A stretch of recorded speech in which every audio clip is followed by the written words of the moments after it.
Merci. La parole est à Monsieur Gilles Lurton.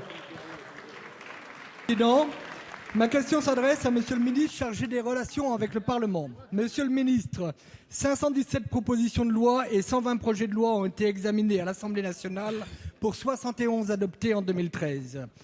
Une telle inflation de textes ne nous permet pas de travailler de manière satisfaisante. Cette accumulation, le recours systématique à la procédure accélérée et le rythme auquel nous travaillons nous empêchent d'approfondir autant qu'il le faudrait des textes majeurs comme la loi sur le logement, la loi sur les retraites, la politique de la ville, la transparence de la vie publique ou encore la sécurisation de l'emploi.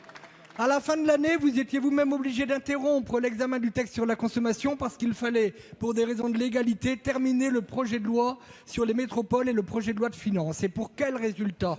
Nous nous retrouvons aujourd'hui avec un stock de 400 000 normes qui paralyse notre pays. Et déjà, le premier texte de 2014, la loi d'avenir sur l'agriculture, ne propose aucune simplification, bien au contraire. Montaigne décrivait cette situation en dénonçant autant de lois en France que dans le monde entier. Pas plus tard qu'hier, le président du Conseil constitutionnel, dans son discours de vœux, décriait lui aussi des lois aussi longues qu'imparfaitement travaillées.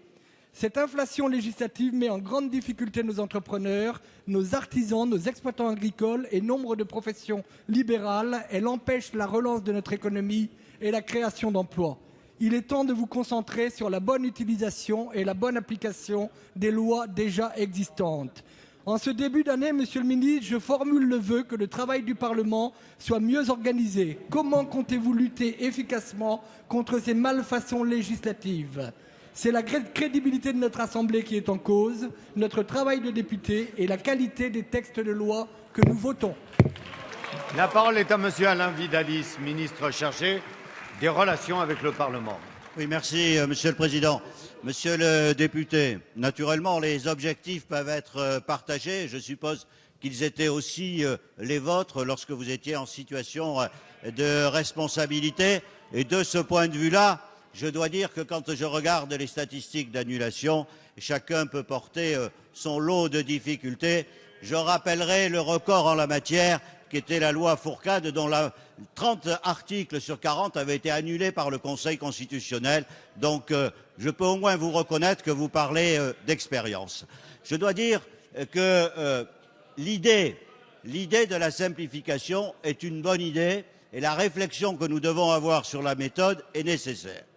Vous aviez envisagé de faire chaque année des lois dites de simplification, bien connues sous le nom de loi Warsmann à l'époque. C'était la méthode, on s'y est associé et je dois dire qu'il y a peu d'exemples d'un fiasco législatif de cette ampleur, puisque, en fait, ce qui s'est passé, c'est que des projets de loi comme celui de 2009, où il y avait 50 articles au départ, à la fin, il y en avait 160. Et au bout de 5 ans, vous avez dû constater vous-même que cette méthode n'était pas la bonne. Nous avons donc décidé d'en changer. C'est vrai qu'il faut qu'il y ait le domaine de la loi sur les grands débats et que sur la simplification, il nous semble, c'est ce qu'a rappelé le président de la République, mais sur la simplification précisément, on peut avoir recours aux ordonnances. Vous avez raison, ce gouvernement le fait. Nous faisons de la simplification dans les relations entre l'administration et les citoyens, la simplification pour les entreprises, la simplification pour le logement. Tout cela, nous le faisons par voie d'ordonnance. Nos méthodes ne sont pas les mêmes, mais les objectifs du gouvernement sont clairs, que le Parlement puisse travailler, qu'il puisse travailler pour faire de bonnes lois et que le domaine de l'ordonnance soit réservé à la simplification.